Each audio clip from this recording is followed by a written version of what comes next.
one of the big names that has been thrown around for Trump's vice president, former Speaker of the House Newt Gingrich. And now Speaker Gingrich is joining Team Trump. Here's what he said to Sean Hannity in an interview you'll see at 10 p.m. Eastern tonight. I endorse Donald Trump. I'm going to work very hard for the Republican nominee. I didn't get involved at that level prior because I had very good friends. John Kasich's a great personal friend of mine. Ted Cruz ran a great campaign. And I tried to be an objective observer. And now former 2016 GOP presidential candidate Dr. Ben Carson is playing a big role in helping Trump choose a vice presidential nominee. He joins us. Good evening, sir. Hi, Greta. So how far along is this selection process for vice president? Various names are being vetted by the team and looked at very carefully.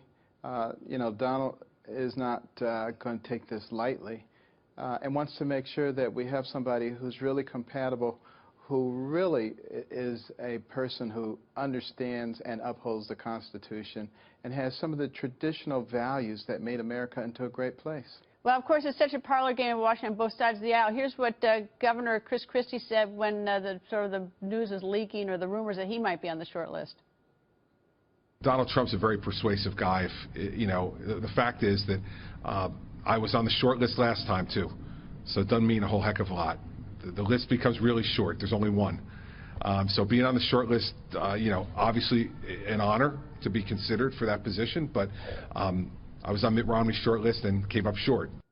Okay, one more question on this, Dr. Carson. Do you think the people on this so-called short list, have they been contacted, asked, do they want to be vetted? So has it gone that far? Is it just, or is it just in the Trump Tower, people looking at names?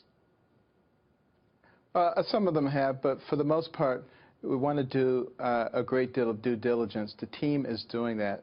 Donald Trump has an excellent team, and they're doing excellent work. So I wouldn't be concerned about that.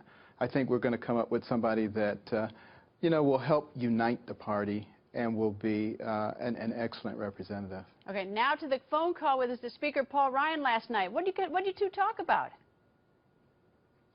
Well, first of all, this was like at 9:30 at night, and he still had more meetings to do. I mean, this is a man who works like crazy and is a true example of a servant leader. But I wanted to make sure that he had a good understanding of who Donald Trump was, because I know he hasn't had a lot of time to spend with him. And he's not a politician. He doesn't believe in political correctness. He's very much like me in that regard. And sometimes things are misinterpreted, primarily by the media, not so much by the people. They understand what he's talking about. But, for instance, the entitlement thing. The news media is all over saying Donald Trump doesn't believe in entitlement reform. What he believes in is fixing the economy so you won't need to have all these people in these entitlement programs. Well, we're going to have fun seeing what happens tomorrow at that meeting. Thank you very much, Dr. Carson. And coming up,